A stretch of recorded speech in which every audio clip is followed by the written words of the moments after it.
Selamat malam, kita berjumpa lagi di online meeting. Malam ini kita akan membahas tentang sehat optimal di masa pandemi yang sudah mau 2 tahun. Sebentar saya akan share videonya ya.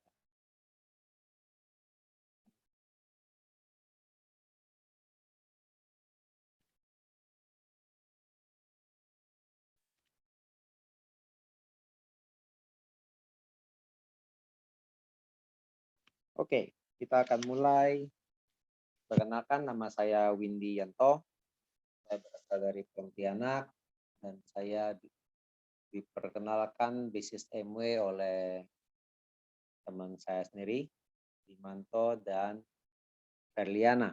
Ya, bersyukur bisa bergabung di TQG dan malam ini diberi kesempatan untuk membawakan materi tentang gimana cara sehat optimal di masa pandemi. Ya, saya akan bahas tentang fat loss and build muscle.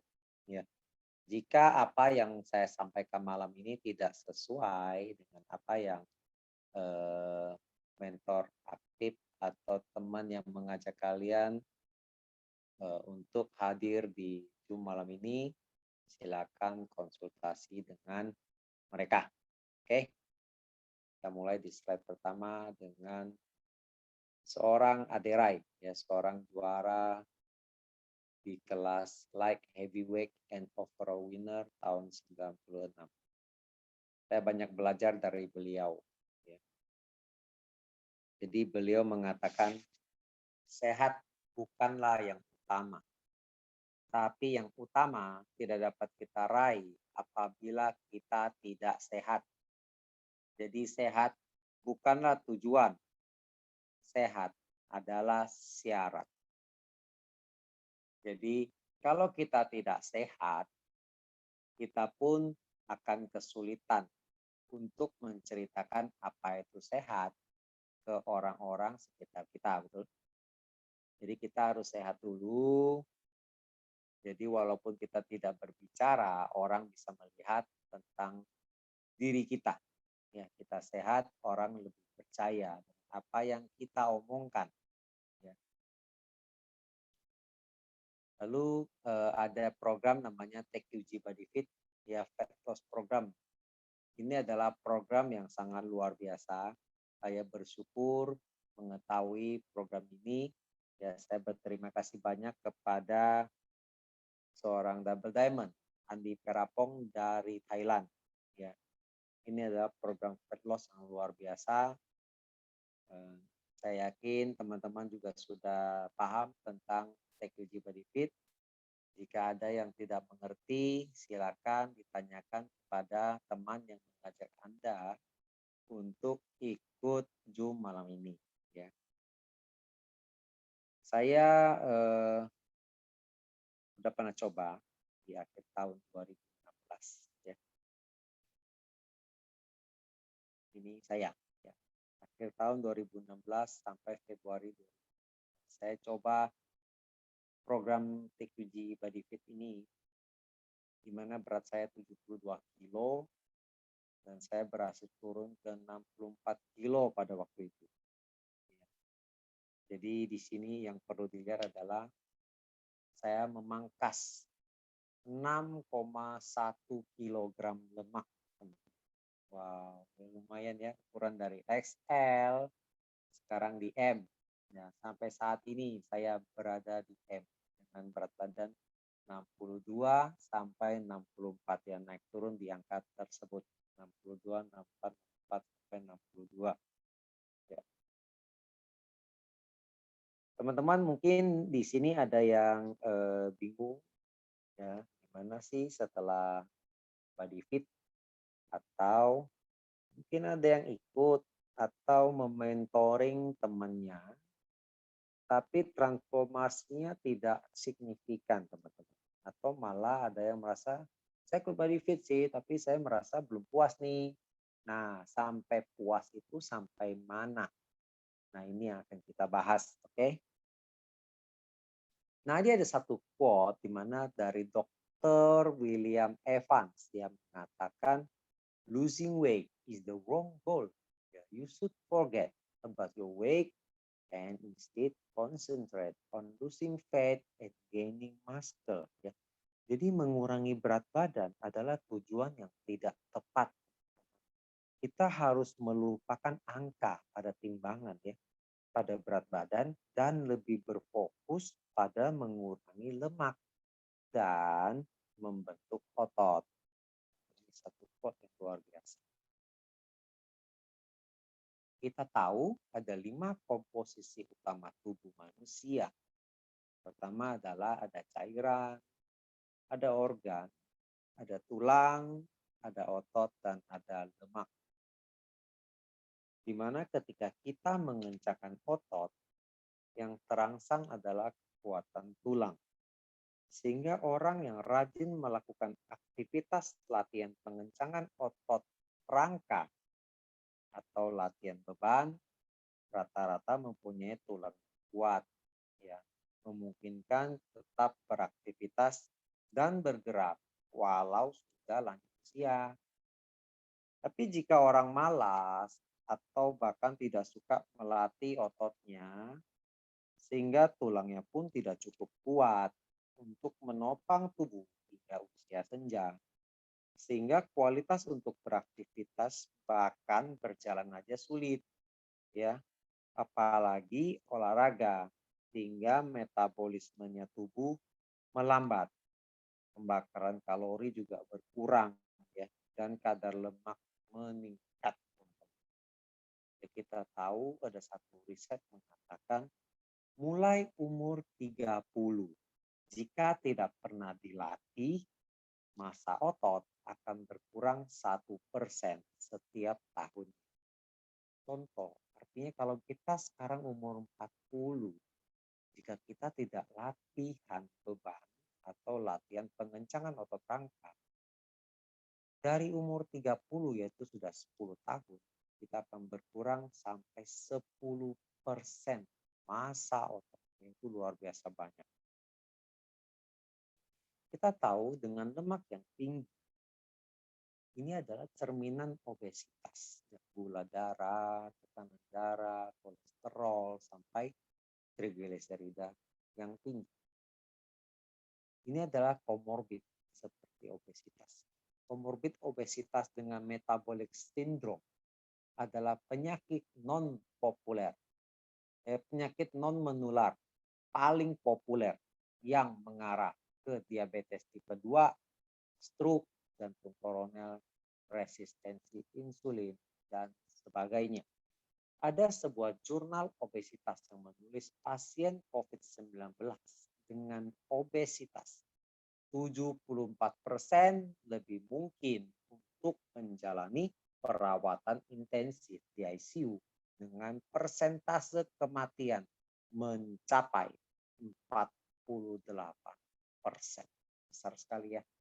Jadi obesitas adalah satu momok yang menurut saya perlu kita handle.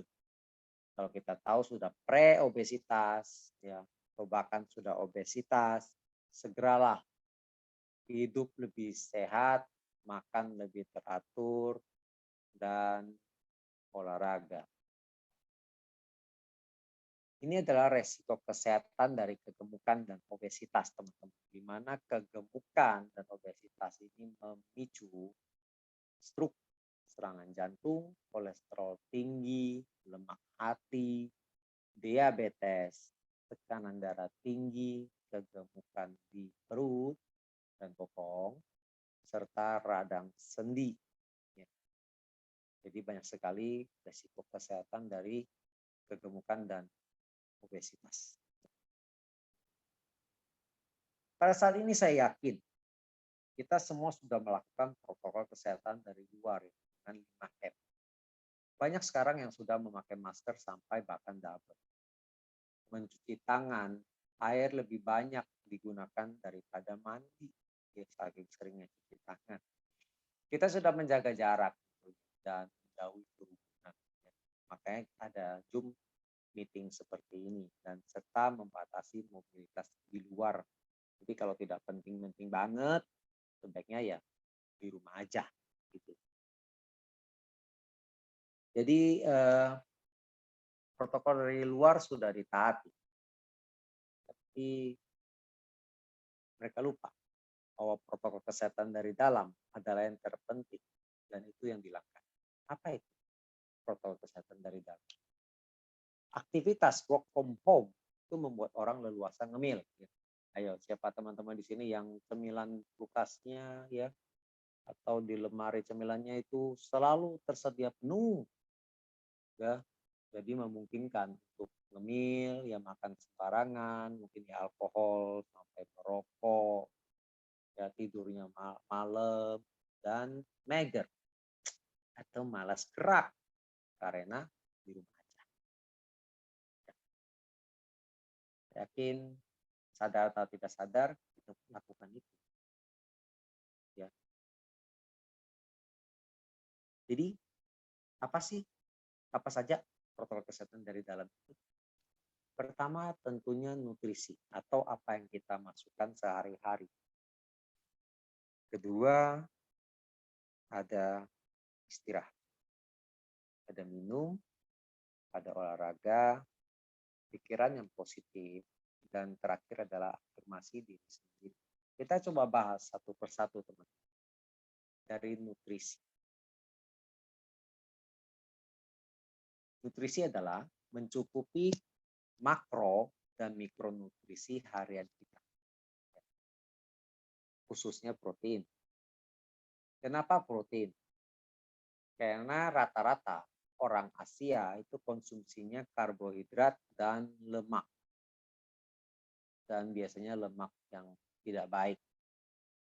Nah, kalau kita ke toko suplemen yang menjual food supplement atau nutrisi yang bisa kita beli, rata-rata yang paling populer adalah protein.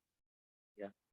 Jadi bubuk protein, mungkin ada snack bar protein. Jadi jarang banget yang jual bubuk karbohidrat atau jual karbohidrat. Itu sih ke warung mungkin ya, bukan ke toko suplemen. Atau lemak, jarang banget yang lemak. Soalnya memang di Indonesia khususnya, kita menurut survei adalah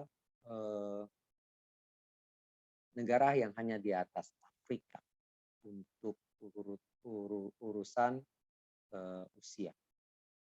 Jadi rata-rata hidup orang Indonesia itu cuma 55 tahun, itu menurut survei Harvard University. Ya. Ini dikarenakan karena memang kemampuan kita untuk mengkonsumsi protein harian itu sangat kurang, ya tidak cukup ya.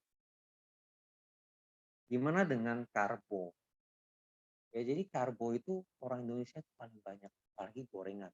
Jadi karbo yang digoreng, ya lemak dan gorengan ini luar biasa. Nah ini adalah kebutuhan protein harian kita. Dimana kalau normal kita butuh 1 gram per 1 kilogram berat badan.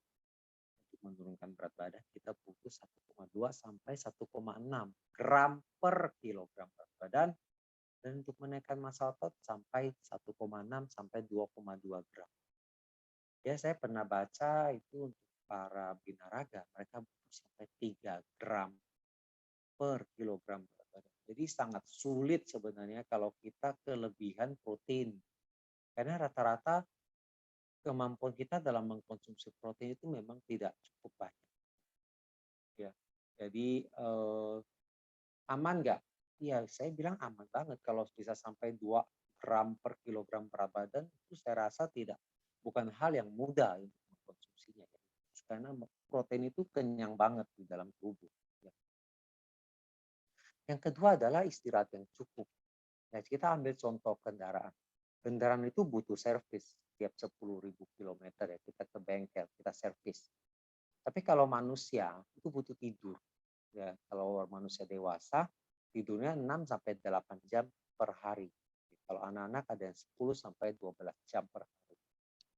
Nah, tidur itu sebelum jam 11. Kenapa? Karena jam 11 sampai jam 3 liver kita itu melakukan tugas yaitu detoksifikasi, ya membuang racun yang kita makan sehari-hari. Ya, artinya kalau kita tidur cukup dan lelap, itu memungkinkan kita untuk seperti servis, ya, servis tubuh. Lalu makan terakhir jam 7. Kenapa? Karena kita makan itu biasanya 3 sampai 5 jam baru habis. Jadi kalau tidak habis, misalnya kita makan terakhir jam 10, walaupun kita tidur jam 10.30, tapi tubuh itu tetap bekerja, liver tetap mendistribusikan makanan ya ke seluruh tubuh. Walaupun kita tidur, organ kita tetap kerja ya, terutama liver, sehingga tidak terjadinya detoksifikasi dengan maksimal. Ya, sayang banget. Yang berikutnya adalah minum air bermineral. Ya, saya garis bawahi air bermineral. Ya, jangan air kosong. Patokannya kalau kita ke supermarket, tutup botolnya warnanya biru. Yaitu adalah patokan air bermineral. Biru muda, biru tua, ya pokoknya biru deh. Jadi manfaat air mineral juga dapat digunakan sebagai detoksifikasi. Jadi detoksifikasi ini proses normal tubuh untuk buang racun melalui kulit, ginjal, usus besar, dan hati. Jadi kebutuhan air setiap orang beda. Jadi sebisa mungkin haus tidak haus, sebentar-sebentar kita minum supaya cairan dalam tubuh tetap terus terjaga ya. Jadi membantu banget kalau kita punya botol minum yang senantiasa ada di depan mata. Jadi sebentar-sebentar kita bisa minum ya. Buat teman-teman yang belum minum, ayo minum dulu. Ya, minum dulu. Jadi minumnya pelan-pelan ya, jangan langsung sekali teguk itu 600 mili ya. Itu malah nggak bagus buat kesehatan. Nah, ini 5 faktor pengontrol yang bisa teman-teman ikutin. Saya ambil contoh ya, untuk takaran protein. Kita ambil yang pertama itu protein. Kita harus penuhi protein harian.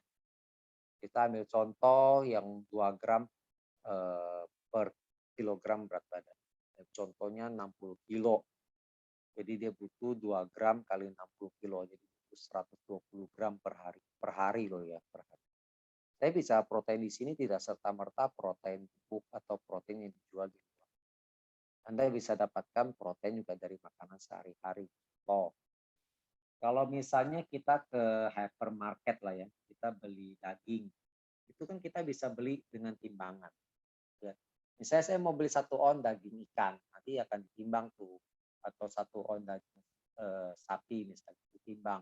Jadi kita punya satu gambaran, 1 on itu sebenarnya berapa banyak sih. Nah, jadi nanti lain kali kita udah tahu, oh 1 on itu kira-kira 1 telapak tangan misalnya. Atau 1 on itu kira-kira 6 potong tahu. Jadi kita tahu 1 on itu berapa.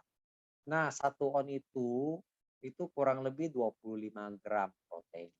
Jadi kalau misalnya dia butuh 120 gram, dia butuh kurang lebih berarti 5 on ya teman-teman. Kurang lebih 4 sampai 5 on daging atau tahu ya, kacang-kacangan ya. Bagaimana dengan telur? Telur juga boleh. Satunya kurang lebih 6, termasuk yang kuning dan yang putihnya dimakan. Itu 6 gram. Oh, 120 gram ya 20 biji ya. Kalau susah ya baru tambahkan dengan suplemen yang bisa dibeli. Lalu kedua, kontrol kalori harian. Jadi kita ada minimal kalori yang harus masuk per hari untuk menjaga metabolisme tubuh. Contohnya berat badan kita 60 kilo, dikalikan 30, kita butuh seharinya 1.800 kilokalori. Jangan terlalu banyak dan juga jangan di bawah. Jangan terlalu rendah, jangan terlalu dikit. Ketiga tentunya minum air bermineral. Saya contoh lagi 60 kilo. Dikali 0,05 liter. Jadi dapatnya sekitar 3 liter kalau 60. Atau bagi 2 aja gampangnya. 60 bagi setengahnya. Kurang lebih 30 ya. Ada 3 liter. Gampang. Lalu olahraga. Saya titikkan di sini latihan beban. 30 sampai 60 menit. Boleh lebih, boleh. Ya. Kalau misalnya waktu saya cuma ada 20 menit nih. ya nggak apa-apa daripada enggak, ya kan. 3 sampai 5 hari per minggu. Jadi tidak disarankan setiap hari. Kenapa? Karena juga otot butuh istirahat supaya tidak jemu, teman-teman. Ya, jadi ketika istirahat otot ini bisa merecovery dirinya ya, jadi bisa lebih baik lagi ke depan. Berikutnya tidur minimal 6 jam, di mana kita sudah harus tidur lelap sebelum jam 11. Jadi jam 11 sampai jam 3 seperti tadi saya sebutkan, ini adalah waktunya detox ya liver terutama. Lalu kita bicara olahraga. Olahraga latihan beban. Ya. Kenapa bukan saya bicara olahraga kardio? Kalau kardio itu adalah singkatan dari kardiovaskular atau jantung. Jadi kardio itu untuk penguatan otot jantung, ya organ jantung. Bagus gak? Tidak jelek.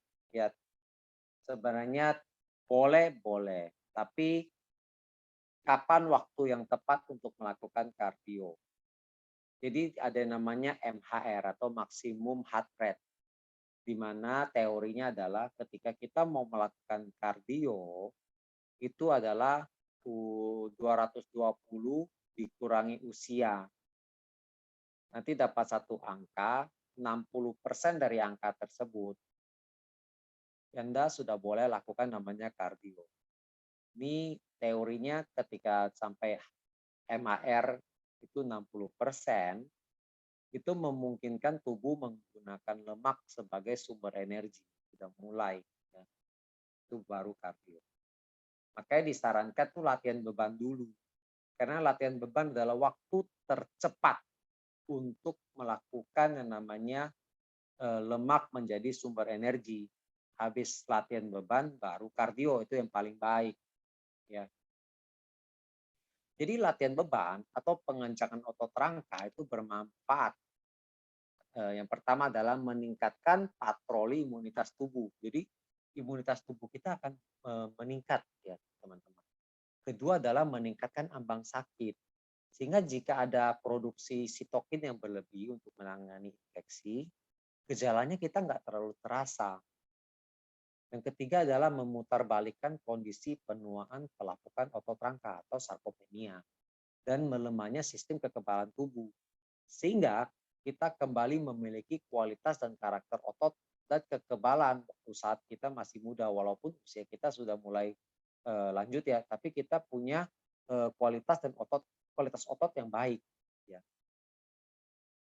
Dan meningkatkan jumlah dan aktivitas mitokondria. Selain untuk meningkatkan BMR, mitokondria memiliki peranan penting sebagai regulator pusat kekebalan tubuh pada tingkat sel. Nah, ini adalah 4 hal yang berguna atau bermanfaat dari latihan beban. Lalu peran otot dalam menjaga harmonisasi komposisi tubuh. Pertama, latihan beban. Ya, ini adalah serangkaian kegiatan terbaik untuk membakar gula dan lemak dalam tubuh. Karena dengan banyaknya otot itu memungkinkan tempat penyimpanan gula lebih banyak di otot, karena otot itu adalah tempat penyimpanan gula terbesar ya. Dan penyimpanan gula ini bisa langsung dibakar dengan olahraga khususnya latihan beban. Ya, jadi bisa langsung dibakar. Nah, berbeda dengan namanya gula dari buah atau fruktosa. Fruktosa itu dia tidak disimpan di otot. Ya, fruktosa juga tidak membutuhkan insulin. Nah, jadi fruktosa atau gula pada buah itu menunggu liver untuk diproses. Jadi saran saya jangan banyak makan buah, terutama yang indeks glikemiknya tinggi. Sehingga kerja liver tidak terlalu berat untuk memproses fruktosa. Banyak orang yang salah pengertian, di mana mereka banyak makan buah, mengatakan buah sehat, buah sehat. Buah sekarang tidak sebaik buah dulu. Ya, buah sekarang manis. Ya, buah sekarang tidak sesuai musim. Ya, tiap bulan buah manis selalu ada stoknya. Ya, kalau dulu sesuai musim durian itu akhir tahun baru muncul. Sekarang setiap bulan mau beli durian juga ada. Belum lagi proses GMO ya, tentang perubahan genetik pada buah yang memungkinkan buah setiap bulan itu panen, makin manis dan tidak disukai oleh serangga. Jadi saran saya mau makan buah, ya silakan, tapi pilihlah buah yang indeks glikemiknya tidak tinggi, kayak keluarga beri, ya, itu kayak stroberi, cranberry itu bagus. Atau timun, ya tomat, ya buah-buah yang tidak tidak populer tentunya. Oke. Nah, penyimpanan gula paling banyak di otot ya. Lalu cukupi protein harian. Ya. Ketika ada stimulus terjadinya kerusakan mikroskopis pada sel otot yang digunakannya ketika kita latihan ya, itu tubuh akan merespon dengan meregenerasikan otot-otot yang rusak tersebut dengan sel baru yang kuat. Makanya kenapa ketika habis latihan kok pegel atau besoknya kok sakit ya, karena ada kerusakan otot ya, sehingga tubuh itu segera membuat sel yang baru, sel baru. Ya, sel rusak itu dibuat baru dan lebih banyak sehingga kita makin kuat ya, seperti itu. Lalu penuhi mikronutrisi dan mineral. Jika tubuh kekurangan makanan dan gizi, tubuh akan memperlambat metabolisme sehingga pembakaran makanan, lemak dan gula juga sangat lambat. Jadi teman-teman banyak yang mengatakan turunin berat badan itu dengan cara kalori masuk lebih dikit, kalori keluar lebih banyak dan berolahraga. Tidak sesimpel itu. Kalau kita makannya kurang atau gizi kita kurang, tubuh itu terlalu pintar untuk dibohongi. Dia akan memperlambat metabolisme sehingga makanan yang kita makan itu lama banget dibakar, lama banget didistribusikan ke seluruh tubuh. Sehingga ketika kita mau beraktivitas juga kita merasa tidak terlalu berenergi. Kenapa? Karena memang metabolisme jadi lambat sekali. Nah, kenapa TQG Body Fit itu ada harus konsumsi body key ya, karena ada vitamin mineral ya, harus konsumsi double X, harus minum yang cukup ya. Jadi memang semuanya berhubungan. Kita bicara tentang otot ya. Jadi kalau kita punya otot yang besar, itu memungkinkan kan gula diserap lebih banyak. Otot itu ibarat mesin. Kalau otot kita kecil, ya mesin kita ukurannya kecil. Contoh tuh, mesin dengan ukuran 1000 cc dengan mesin dengan ukuran 2000 cc yang jalan dengan kecepatan yang sama, dengan jarak tempuh yang sama, itu mesin dengan kapasitas yang besar mengalami pembakaran yang lebih banyak ya, bahan bakarnya habis lebih banyak. Sama kayak manusia yang berat badannya sama ya, kecepatan jalannya sama, jarak tempuhnya sama. Kalau orang dengan punya otot lebih besar, maka memungkinkan dia untuk melakukan pembakaran yang lebih banyak sehingga memang apa yang dia makan dia lebih leluasa ya, karena ototnya gede dia makannya jadi lebih leluasa, tidak takut ya, karena lebih banyak tempat penyimpanan. Nah, ini mekanisme perkembangan otot yang menurut Brad Schoenfeld tahun 2010 dia mengeluarkan satu artikel di Journal of Strength and Conditioning Research dengan judul The Mechanism of Muscle Hypertrophy and Their Application to Resistance Training. Pada artikel tersebut dijelaskan ada 3 mekanisme yang saling berhubungan dalam menciptakan proses perkembangan otot. Yang pertama adalah mechanical tension. Nah, otot itu tidak akan tiba-tiba membesar sendiri tanpa alasan. Jadi ada perkembangan otot, agar perkembangan otot dapat terjadi, itu harus ada stimulus yang berupa mechanical tension, alias kita bikin otot kita bekerja lebih keras daripada kapasitas yang dia punya.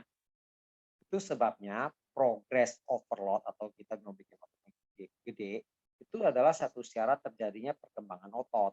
Ya, kalau cuma lakukan hal yang sama terus-menerus tanpa menantangnya untuk bekerja lebih keras, ya jangan harap ototnya akan berkembang. Ya, jadi kita harus kasih sesuatu yang lebih dari kapasitas otot tersebut. Berikut adalah muscle damage. Ya, dengan adanya stimulus terjadinya kerusakan mikroskopik pada sel-sel otot yang kita pakai, kita gunakan. Nantinya tubuh akan merespon dengan meregenerasikan otot yang rusak tersebut dengan sel yang baru yang lebih kuat. Sehingga nantinya saat ketemu stimulus yang sama, tubuh itu bisa hadapi dengan lebih baik ya.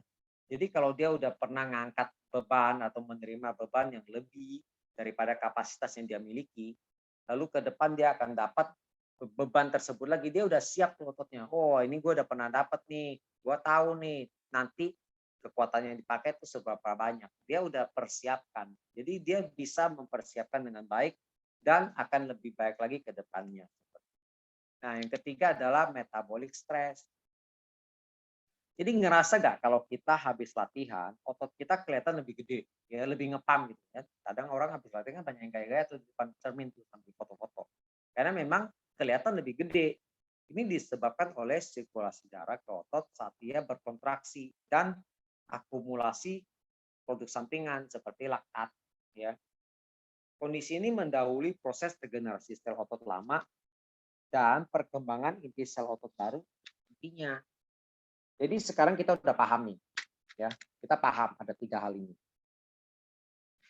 Agar kita ototnya berkembang itu dibutuhkan ya ini tadi dengan mechanical tension sebagai mekanisme paling utama. Nah, jadi gimana caranya untuk ngasih mechanical tension ke tubuh kita? Ya dengan latihan beban, ya. Jadi kalau ada orang atau produk yang memberikan klaim bisa naikin massa otot dengan signifikan tanpa perlu olahraga. Kalian udah tahu lah. Mending itu kita tinggalin aja lah. Itu bullshit lah. Ya. Oke, mengatur pola makan. Kita tahu ada namanya breakfast. Ya, kita tahu breakfast itu sarapan pagi, betul? Nah, sebenarnya breakfast kalau kita ambil kata break itu buka dan fast diambil dari fasting itu puasa. Breakfast itu buka puasa. Jadi breakfast tidak serta-merta hanya makan pagi, sarapan pagi. Bisa aja di siang buka puasa atau mungkin di sore karena buka puasa breakfast. Kita bicara tentang intermittent fasting, teman-teman. Setiap manusia punya 24 jam. Ya. Jika kita umumnya tidur 8 jam, ya tidak makan. Kita anggap tidur itu tidak makan. Dan bangun 16 jam atau bekerja 16 jam. Kita anggap 16 jam ini jendela makan. Ya. Nah, kita maunya lakukan intermittent fasting. Jadi intermittent fasting ini punya tahapan. Dia punya tahapan. Tahap pertama adalah yang sudah kita sebenarnya lakukan. Ya, tanpa sadar kita sudah lakukan. Itu 12-12. 12 jam kita makan, boleh makan artinya 12 jam tidak makan. Nah, sebenarnya di PQG Body Fit itu sadar nggak sadar kita sudah lakukan intermittent fasting tahap 1. Ya. Atau yang nggak lakukan body fit juga biasalah 12-12. Artinya contoh, kalau dia terakhir makan jam 7 malam, dia besok makan pertama kali jam 7 pagi. Jadi 12 jam ya baru boleh makan kembali. Itu udah lakukan intermittent fasting loh, tahap awal. Jadi intermittent fasting ini ada 5 tahapan ya. Jadi di sini saya akan bahas sampai 3. Tahap 1 yang sudah biasa kita lakukan sebenarnya. Tahap 2 adalah ketika kita mau breakfast atau buka puasa, masukinlah protein terlebih dahulu. Boleh misalnya telur atau mungkin mau masukin shake protein dulu, silakan. Karena sebenarnya ketika kita sudah 12 jam tidak makan, itu lambung tuh udah siap untuk menerima yang terbaik. Makronutrisi terbaik itu adalah protein, ya bukan karbohidrat, apalagi lemak jahat. Gorengan duluan, aduh itu mah sayang banget gitu kan, tubuh udah siap tapi dikasih yang bukan yang terbaik, ya, sayang. Jadi kasih protein dulu, ya. Setelah itu silakan mau makan keduanya misalnya, makan tahap pertama kan misalnya jam 7 pagi misalnya kan, makan keduanya misalnya jam 11 mau karbo silakan, silakan ya bebas.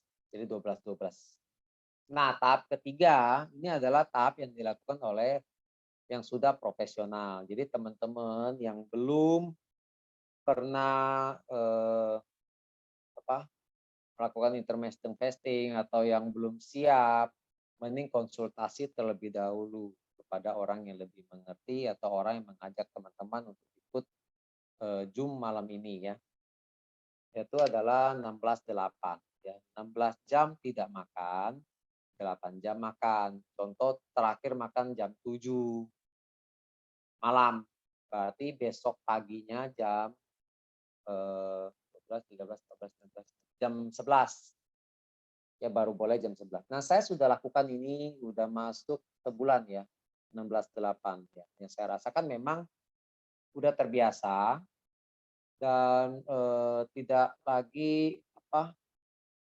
berpikir tentang, eee, lapar atau mengganggu konsentrasi, enggak, jadi udah biasa aja gitu loh, 16/8. Kadang saya juga mau mencoba sampai 18/4 ya, malah, itu tahap berikutnya lah ya.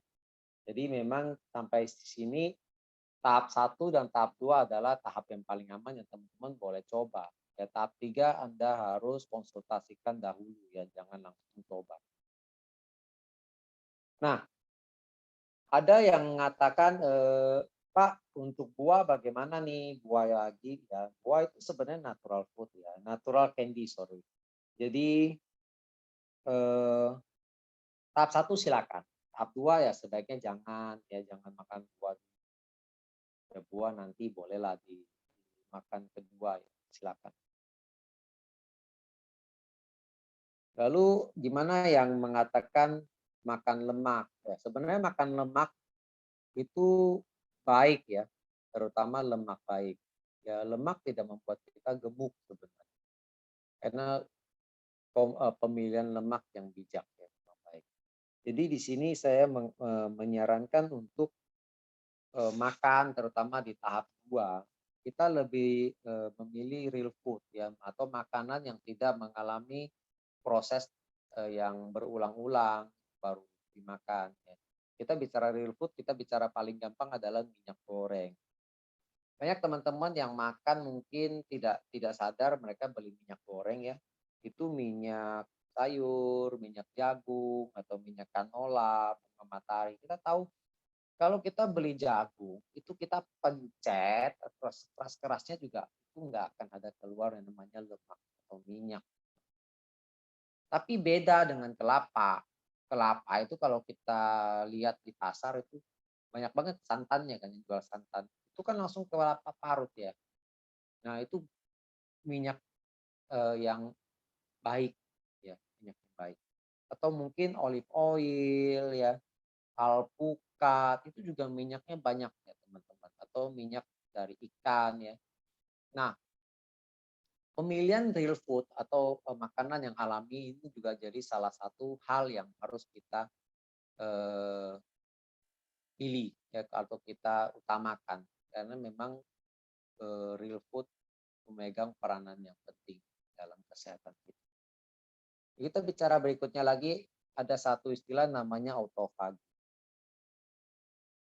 Jadi orang disebut sehat secara metabolik apabila bisa switch metabolisme dengan gampang atau intermittent metabolic switch antara puasa dan makan. Nah, autofagi adalah mekanisme pembersihan diri yang terjadi ketika tubuh dilatih untuk puasa dalam kurun waktu tertentu. Ya, kurun waktu tertentu itu berapa lama? Yang saya baca adalah 16 sampai 18 jam kondisi autofagi ini bisa terjadi dalam tubuh. Autofagi itu apa sih sebenarnya? Itu merupakan cara tubuh untuk membersihkan diri dari sel yang sudah tua dan rusak, sehingga dapat membentuk sel baru yang lebih sehat. Contohnya misalnya kita ada sel kanker misalnya, itu sebenarnya autofagi itu kayak housekeeping gitu. Dia akan mengelilingi tubuh kita untuk mencari sel-sel yang rusak itu diganti, dihancurkan, diganti sel baru.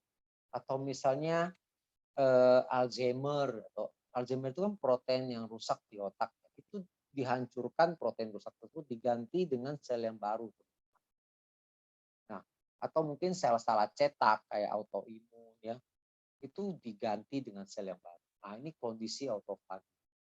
Jadi auto dan fagi. Auto itu diri, fagi itu makan. Kalau digabung mekanisme ini berarti memakan diri sendiri. Nah, kondisi autofagi ini kayak silat gitu, kayak STP ya. Jadi kita harus sering lakukan, dilatih terus sehingga terjadi namanya kondisi autofagi. Jadi bukan intermittent fasting 16 jam atau 18 jam seminggu 4 kali ya. Seminggu cuma 10 kali. Jadi sebulan 10 kali. Jadi enggak terjadi. Jadi enggak dilatih. Tubuh tuh enggak ke mode autofagi. Jadi harus sering-sering dilatih. Baru terjadi kondisi autofagi atau detoksifikasi tubuh. Nah, autofagi itu ibarat tombol reset dalam tubuh. Proses ini membersihkan sekaligus mendaur ulang sel tubuh kita. Selain itu, mekanisme ini meningkatkan kemampuan sel untuk beradaptasi melawan racun atau virus atau patogen yang masuk dalam tubuh. Kayak misalnya virus COVID-19 ini. Kalau kondisi autofagi, virus itu ketika masuk, tubuh itu langsung melihat ini sesuatu yang tidak biasa, tidak bagus. Dia akan langsung dirusak oleh imun tubuh kita, ya, imun tubuh. Nah, sejumlah faktor diyakini dapat memicu atau mempercepat prosesnya. Salah satunya yaitu aktivitas puasa atau intermittent fasting. Nah, autofagi ini baru diakui atau seorang dokter ya dari Jepang, namanya Dr. Yoshinori Ohsumi. Dia baru menerima Nobel itu pada November 2016 dalam bidang fisiologi atau kedokteran atas penelitian yang dikenal autofagi. Jadi masih baru, Bang. Masih baru. Nah, yang berikutnya adalah pikiran positif. Jadi sistem saraf kita kalau mengadopsi stres ya atau sympathetic nervous system ya bukan relax ya, maka kita itu adopsi ketakutan dan kekhawatiran itu menciptakan fondasi yang rapuh pada diri kita karena kita sibuk pada kebenaran kita tapi kita tidak tumbuh dan berkembang dan membuat protokol kesehatan dari dalam kita sabotase sendiri. Padahal 5M atau protokol kesehatan yang dari luar sudah kita lakukan. Tapi bawaannya negatif terus pikirannya itu menurunkan imun loh teman. Jadi pikiran positif itu sangat penting. Berikutnya adalah afirmasi diri sendiri. Apa itu? Maksudnya adalah kita bicara menguatkan diri kita sendiri. Nggak perlu disebutkan ya dalam hati pun boleh gitu loh. Kayak misalnya kita menikmati proses pembentukan diri, atau saya keren setelah selesai olahraga, saya makin fit dan mendekati goal setiap hari. Saya 100% bertanggung jawab dengan hasil, saya suka makanan sehat, saya sehat dan kuat dengan pola hidup sehat. Saya yakin bisa dan menjadi berkat bagi orang lain. Jadi ketika kita punya afirmasi, kita bicara sesuatu yang positif terhadap diri kita, ini meningkatkan imun tubuh. Nah, ini ada 7 patokan kesehatan yang saya ambil dari Jurnal Kesehatan tahun 2018 yang diterbitkan di Amerika. Yang mengatakan pertama adalah lingkar perut di bawah setengah tinggi badan. Contoh misalnya tinggi badan kita 160 cm. Jadi lingkar perut maksimal adalah 80 cm. Ya, maksimal. Nah, yang kedua adalah tekanan darah maksimal 120/80. Ketiga, gula darah puasa tidak lebih dari 100, trigliserida puasa tidak lebih dari 150, HDL baik atau kolesterol baik kita laki-laki 40, lebih dari 40 dan perempuan lebih dari 50. HbA1c atau gula darah rata-rata selama 3 bulan itu kurang dari 5,7. Ya kita tahu kalau 6,5 ke atas ini sudah diabetes ya. Dan 5,7 sampai 6,5 itu sudah pra-diabetes. Dan yang ketujuh adalah semua ini dicapai tanpa konsumsi obat-obat kimia. Jadi banyak kan yang kita mau cek kesehatan udah tahu mau cek lab nih. Yang dilakukan apa? Puasa, ya tidak makan. Jadi makanannya diubah semua, polanya hidupnya diubah. Ya itu kan membohongi diri sendiri atau konsumsi obat dulu. Ya. Jadi kita harus periksa apa adanya memang ya tanpa konsumsi obat apapun. Nah ini adalah 7 patokan kesehatan yang diterbitkan tahun 2018 di Amerika. Ya, jadi ini yang bisa saya sharingkan malam ini. Semoga bermanfaat. Saya ucapkan banyak terima kasih dan selamat malam.